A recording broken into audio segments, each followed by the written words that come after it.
The MTA is committed to providing you the best in transit, and we're interested in your thoughts about MTA service. That's why we feature a segment called Ask the MTA. And on each Ask the MTA, we give you an opportunity to ask MTA personnel questions you have concerning transit. And here to answer your customer questions is MTA Director of Metro Operations, Jason Lurz. Well, we recently took to the streets for your questions, and here's our first one. My name is Dante. I'm from East Baltimore, and I would like to know if we can get some AC under the station.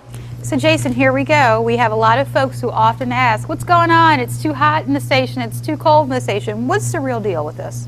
Yes, Joe, this is a commonly asked questions of our patrons. Studies in the past have been conducted to support the activation of an air conditioning system within the metro stations. However, the initial cost of installation and the energy cost, the yearly energy cost, it makes this project cost prohibitive. However, we do have 136 40 to 50 horsepower fans in the stations. So it kind of keeps the air circulating. Yeah, that are activated and set on temperature control settings that keep the air circulating throughout the stations. Yeah, and then some of the stations, they're open stations, like at Owens Mills and other places. Those are like open areas, so there's like this whole vortex of air kind of blowing through. Yes, that also helps us out too with the piston action of the trains. The trains actually move air through the stations themselves. So. Oh, that's right. So when they're going through the tunnel, they kind of like suck air. Yeah, nice cool breeze when the train's coming. So, yes. Alrighty, and our next question. Okay, my name is Robert Smith, and I'm from Northeast Baltimore. My question is, if I'm on the number 13 bus and I'm going east to get off on like Greenmount and North Avenue, why does the number 13 drop me in the middle of the block on North Avenue? I have to run all the way back to Greenmount. And by that time, the number 8 bus going north done passed me, done left me. Why can't the bus stop right there at the corner? So we have questions about the stops related to 13. I mean, that's kind of a hard question if you think about it. Yeah, this is a common problem with a lot of stops, not just inherent to the Greenmount and North Avenue.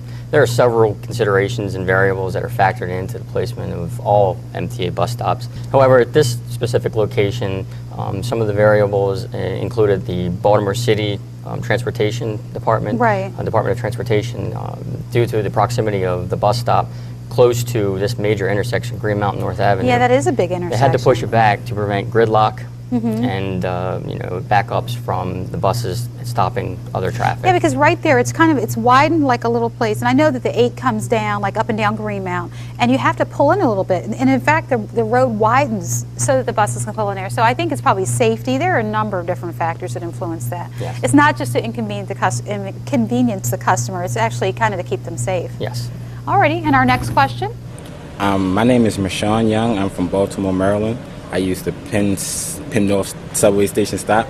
And my question to the MTA is, why don't you guys provide electrical sockets on the train and on the stations? Because nowadays most people use electrical gadgets and run out of charging time, so that would be really convenient. So we have a customer asking about charging station. Joe, as you're aware, Metro is always trying to find and research and find better ways to accommodate our patronage. Right. And this is an excellent idea. Yeah. I can't tell you how many times I've been in the subway system or in various locations and my phone lost charge. And it always happens when you really need it. Yeah. So this is something that definitely Metro will look into. However, there's a couple other departments, safety and engineering, have to weigh in on deciding this and the specific locations. So it is something we'll look into. Okay, that's a good answer. And our next question? My name is C.J. Winan from Randallstown, Maryland. Simple question. Why do trains run so sporadically, especially when you're trying to get home? It's very interesting because sporadic, it's kind of hard to say without a specific time frame. Are there certain times a day that Metro changed the schedule, or we run maybe on a less frequent schedule? No, the schedules have been set. Metro maintains or tries to maintain in line with the schedule, keep the patrons or get to the patrons to wherever they need to go. However, during our peak periods, when we have the most trains on the line, any delay affects the whole line drastically. Right. So one little delay, either far or near that patron's location, it has like a ripple effect. Yeah, it cascades to others. So, and it's not like we can pull over to the side of the road and let another train pass. We're kind of all stuck into the same loop. Yeah. So, we try to maintain our schedule, and as we pointed out before. And as you said, what's your on-time performance rate for that? Yeah, as we pointed out before, our on-time performance is about 97%. So that's great. All righty. And our next question? My name is Shayna, and I'm from Timonium, Maryland. And my question is, why is it that when one thing goes wrong, like the heat or construction, the whole system kind of shuts down? You know, this is very similar to the other thing, that when something happens, it has kind of a ripple effect. So what can you tell us about what you guys do when you have situations with Metro? This is kind of a Murphy's Law kind of a thing. That, I mean, obviously, with a 30-year-old system, it requires a lot of maintenance, and the maintenance is scheduled as where to not impact the patrons. However, it does have to happen, and it just seems that if you're on the train, we have a delay. Next thing you know, the air conditioning system doesn't work or is not working to the patrons' liking. So it's just one event, on top of another that, we're trying to get the track back in order, keeping up with the annual maintenance. And hopefully our patronage will see less delays. And they'll see improvements. A lot of the things we're doing are for safety reasons, certainly for customer service, but every once in a while with anything, you're going to have a few bumps in the road, right? Yes. Well, not bumps in a track. Alrighty, and our next and last question is one we received by email from Joan Sellers of Milford Mill. And Joan writes, I ride Metro to Hopkins Station each day. And when I look down the tracks at the other end of the Hopkins Station, there appears to be a good distance of track remaining well past the end of the station. Is there another unused Hopkins Station stop or a facility well past the end of where we ride out at that location?